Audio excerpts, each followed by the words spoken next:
Sick reactor, how's everyone doing today? And in today's video, I just want to talk about Mexico's Copa America run.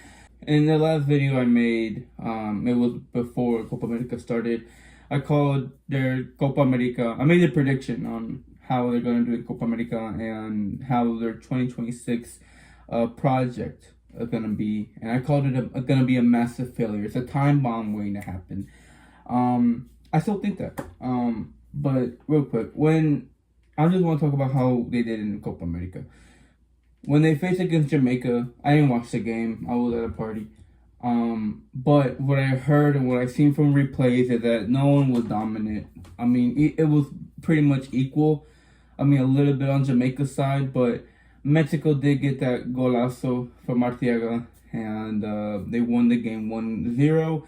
But it's CONCACAF, you know. They're gonna be seeing each other next year or friendlies. They're basically common enemies. Like, they're gonna see each other again. So, I mean, honestly, no one was excited. No one was like, wow, they beat Jamaica, or no one was surprised. No one was surprised that they beat Jamaica because Jamaica's CONCACAF. They were more likely waiting for the game between Venezuela and Ecuador, and I was excited for this game too. You know, I'm ready to see what Mexico can do against CONMEBOL, because if they can beat Venezuela or Ecuador, I mean, they have a pretty good light. They have a pretty good chance against competing against probably like Brazil or Argentina or Colombia, even Uruguay.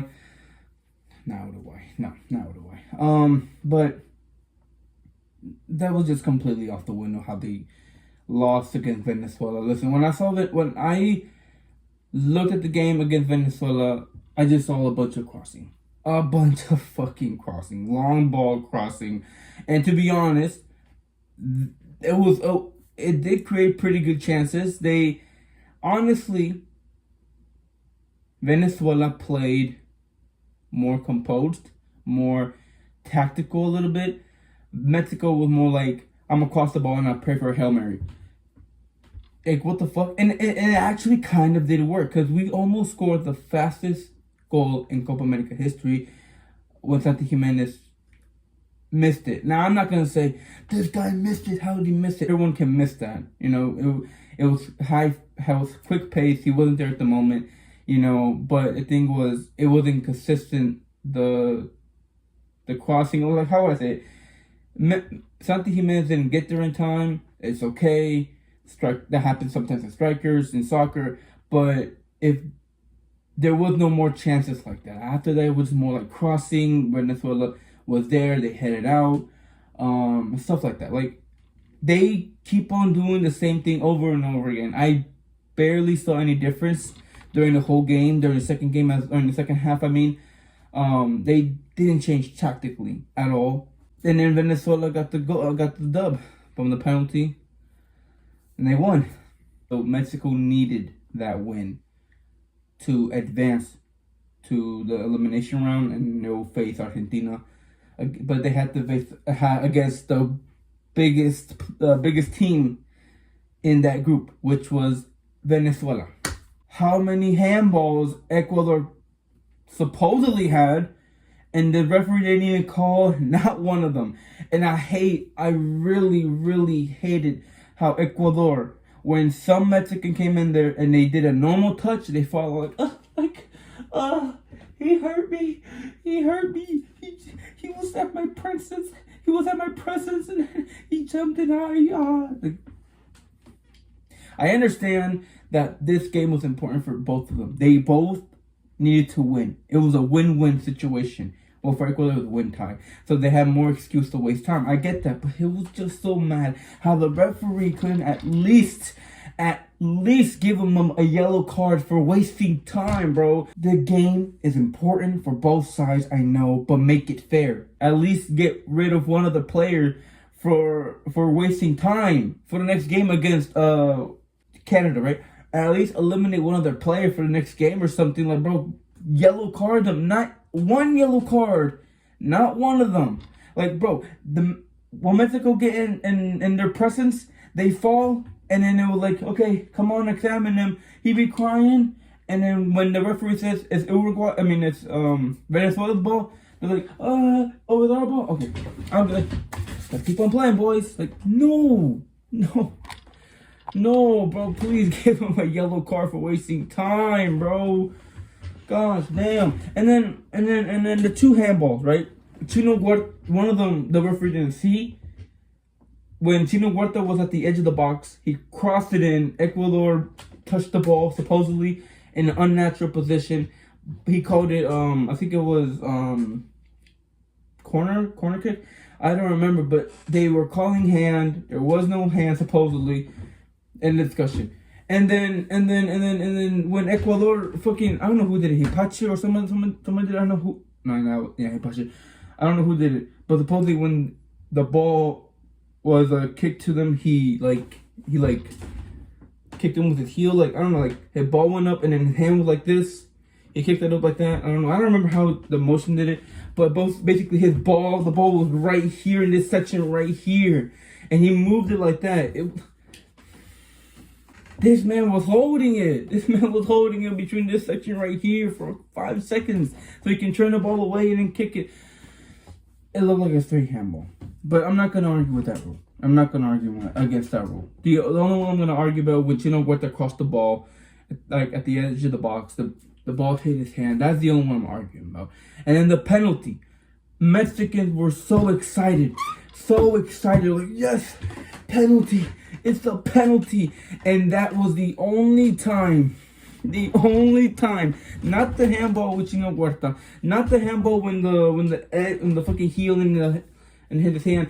No VAR for that. But when the penalty, when they decide to look at a very clear penalty, that's when they decide to bring in VAR. I honestly knew it wasn't going to be penalty because the defender hit the ball and then he hit Martinez. It was a clear deflection of the ball. It wasn't a foul.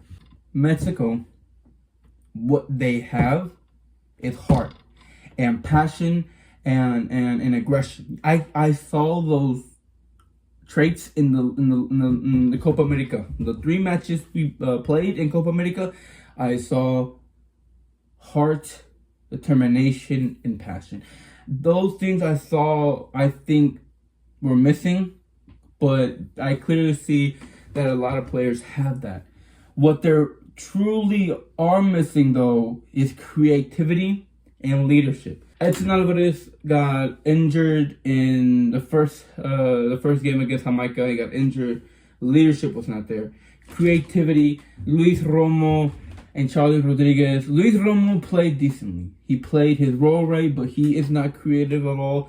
So is Charlie Rodriguez. None of them are fucking creative at all. There's no creativity. There's barely any 1-2 link up. It's more like they play more like fucking, let's retrieve the ball at high pace. They bring it in. They bring it to the corner to Antuna. And Antuna, he crosses it so weird. When I saw Antuna play for the first time in like Copa Oro and for the friendlies in Mexico, I thought this man was genius. He's quick. He's versatile. The way he dribbles, and he's a goal scorer. Like, this dude he scores a lot of goals. I don't see that anymore. I see what people are trying to say when people say this dude is a cross merchant. He crosses the ball every single time he gets the ball. I'm a what's it called? I'm cross it, like, and then he does a lot of step overs. Like, he cuts through. Like, yeah, he cuts through. Like, he's a ball hogger sometimes, and then he crosses it in, does a Hail Mary, and it doesn't work out most of the time. I saw this a lot in Copa America, but when I saw him in Copa Oro, when he was first starting Copa Oro and friendlies, he played very great. Yeah, Quiñones played alright. He played alright. He tried to score a bunch of goals, but I don't know. This Mexican team, what they really need is, look,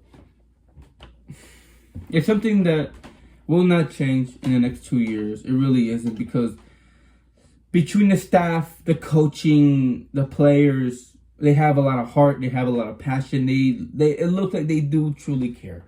But the people up higher ups, they don't give one fucking shit. They don't really care about nothing. They care about the revenue. They care about the money. And it's sad. It really is sad. 'Cause this generation right now is just it needs a lot of creativity. I don't know what to tell you. It's just too hard to ask for players to leave Liga MX to go to Europe. Is it really, really hard? Can you just sell them for a quick $2 million, please? Get them out of here. Go to Europe. Is it really that hard? Liga MX isn't even getting better. It's just trash. Like, honestly, it's depressing to be a Mexican fan. And then I watched the game against the United States. Honestly, there was a lot of fouls. Same situation with Mexico and the referees. There's a lot of refereeing that... There's a lot of calls that the referee should have called and never called it. And honestly, it does have it does show from the referee's part, Mexico side and United States side, that they don't care. I think it shows a lot of bias, but I don't want to say nothing like that. All I want to say is Mexico is going through a hard point. Something needs to change, not in the staff, not in the coaching, not in the players, but in the fucking higher-ups. That's the only thing I'm going to say. And the chances of that is very low. So, sad day for Mexico fans. It's been your boy, Secret Reactor. I'll see you guys next week.